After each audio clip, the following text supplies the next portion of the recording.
کہ کیا عورت جیسی عظیم ہستی صرف اس ایک دن کی توجہ کی ہی مستحق رہ گئی ہے؟ وہ عورت جس نے انبیاء کرام کو جنم دیا،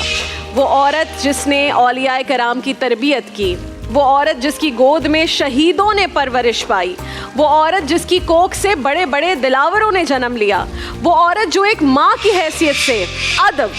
بہن کی حیثیت سے عزت ہے، بیوی کی حیثیت سے محبت ہے، بیٹی کی حیثیت سے شفقت کی حقدار ہے، اس عورت کا سال میں بس یہ ایک دن عزت و احترام کر لینا کیا کافی ہے؟ کیا ماں، بہن، بیوی یا بیٹی بھی کوئی ایسی ہستیاں ہیں جنہیں سال میں بس ایک بار سراہا جانا چاہیے؟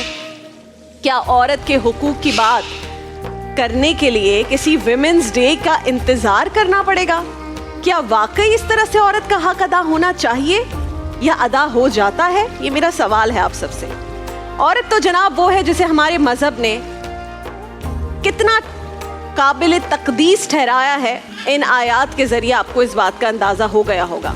عورت وہ ہے کہ جس کے قدموں تلے جنت ہے، یہ وہ بیٹی ہے جو رحمت ہے، یہ وہ بیوی ہے جو قابل احترام ہے، یہ وہ بہن ہے جو قابل عزت ہے۔ آخر کون ہے یہ عورت؟ وہ جو وفا اور قربانی کی انتہا کو چھو جائے تو سیدہ خدیجہ، وہ جو عصمت و طہارت کی انتہا کو چھو جائے تو سیدہ عائشہ، اماں عائشہ، وہ جو عفت اور پاک بازی کی انتہا کو چھو جائے تو حضرت مریم، وہ جو ایثار اور قربانی کی انتہا کو چھو جائے تو سیدہ فاطمہ، وہ جو ظلم کے خلاف آواز اٹھائے تو زینب و سکینہ، اور وہ جو ولایت کی انتہا کو چھو جائے تو رابعہ بصری۔ عورت کا تو ہر روپ ہی افضل ہے ناظرین کرام، باعث سے عزت ہے، باعث سے احترام ہے۔ عورت کی اس عظمت کو بس ایک دن تو نہ سمجھو۔ عورت تو وہ ہے جو ہر عہد میں انمول رہی ہے۔ وہ جو لوگ پوچھتے ہیں کہ اسلام، اور اکثر میں نے دیکھا ہے نان مسلمز کہتے ہیں کہ اسلام نے کیا حقوق دیے ہیں، اسلام کیا رکھتا ہے سوچ عورتوں کے بارے میں، اسلام تو عورت کو دباتا ہے، تو وہ لوگ سن لیں کہ عورت کو اسلام نے کیا مقام دیا ہے۔ آج سے تقریباً 1450 برس قبل، اس زمانے میں کہ جب باپ بیٹیوں کو زندہ درگور کر کے فخر کرتا تھا، آیات کے ترجمے میں بھی آپ نے سنا، اللہ تعالیٰ خود فرما رہے ہیں، میرے اور آپ کے آقا و مولا مصطفیٰ صلی اللہ علیہ وآلہ وسلم آقائے دو جہاں نے فرمایا تھا کہ لوگوں سن لو، میری فاطمہ میرے جگر کا ٹکڑا ہے۔ آپ نے یہ الفاظ اس معاشرے میں فرمائے تھے جس کی شقاوت کا یہ علم تھا کہ زچگی کے وقت، ڈیلیوری کے وقت عورت کے آگے پہلے سے ہی ایک گڑھا کھود کر رکھا جاتا تھا۔ لڑکی پیدا ہوتی تو پہلا کام ہی یہ کیا جاتا تھا کہ اس گڑھے میں اس معصوم بچی کو جو ابھی ابھی اس دنیا میں پہلا سانس لے رہی ہے، سامنے اس گڑھے میں، اس ماں کے سامنے اس گڑھے میں ڈال دیا جاتا تھا۔ بچیوں کو جنم دینے والی مائیں انہیں اپنے شوہرے سے اس طرح سے چھپاتی تھیں کہ جیسے انہوں نے کسی انسان کو نہیں بلکہ کسی عجیب الخلقت شے کو جنم دے دیا ہو، خدا نہ خواستہ۔ بقول مولانا الطاف حسین حالی عرض کیا ہے کہ جو ہوتی تھی پیدا کسی گھر میں دختر، جو ہوتی تھی پیدا کسی گھر میں دختر، تو خوف شمائت سے بے رحم مادر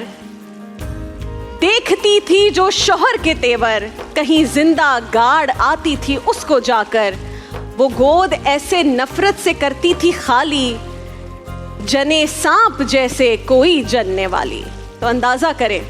کہ بیٹیوں کو زندہ درگور کرنے والی اس وحشی معاشرے میں میرے اور آپ کے آقا مولا محمد مصطفیٰ صلی اللہ علیہ وآلہ وسلم نے فرمایا تھا کہ لوگوں سن لو، میری یہ فاطمہ میرے جگر کا ٹکڑا ہے۔ ہم جناب حقوق کی بات تو بہت کرتے ہیں، خواتین کو حقوق ملنے چاہیے، مگر عورت کے اصل مقام کی بات کیوں نہیں کرتے جو اسلام نے اسے دیا ہے؟ خواتین کے لیے رول ماڈل سیدہ فاطمہ کی مثال پیش کیوں نہیں کرتے ہم، جو بچی تھیں تو کائنات کے سب سے عظیم انسان کے زخم دھوتی تھیں، جو جوان ہوئی تو فاتح خیبر اور باب العلم کو زرہ پہنا کر گھوڑے پر سوار کرتی تھی، جو ماں کے مقام پر پہنچی تو شہید اعظم اور مسلح اعظم کی پرورش کرتی تھی، جو پروٹوکول اور عزت اسلام نے عورت کو دیا ہے وہ مغرب کو 1000 سال بعد بھی نصیب نہیں ہوگا۔ یہ درست ہے کہ میل شومرس معاشروں میں عورت کو آج تک وہ مقام حاصل نہیں ہوا ہے جو اسلام نے اسے پہلے دیا، لیکن یہ فرق ہم جیسے انسانوں کا اپنا پیدا کرتا ہے، اللہ نے نہیں پیدا کیا اس فرق کو ختم ہم انسانوں کو کرنا ہوگا، اس امتیاز کو مٹانا ہم انسانوں کو خود ہوگا۔ عورت کل بھی عظیم تھی، آج بھی عظیم ہے اور آئندہ بھی عظیم رہے گی. اور سال کا کوئی ایک مخصوص دن نہیں بلکہ سال کے 365 دن عورت کی عظمت کو, خواتین کی عظمت کو ہمیں یاد رکھنا ہوگا اور اس کے گیت گاتے رہنا ہوگا انشاءاللہ. اور جہاں ہم بات کر رہے ہیں ایسے لوگوں کی, میں I am very proud, green entertainment ایک وہ ادارہ جس نے رمضان ٹرانسمیشن کی ہوسٹنگ کے فرائض مجھے دیے, یہ بہت بڑا ثبوت ہے کہ انہوں نے ایک خاتون کو چوز کیا کہ وہ یہاں پر آئے. لوگ بہت سارے اوپینینز رکھتے تھے اس کے بارے میں بھی, لیکن جب ایک بڑا ادارہ اس طرح کا اسٹیپ اٹھاتا ہے تو یہ بھی بہت بڑا چینج ہے.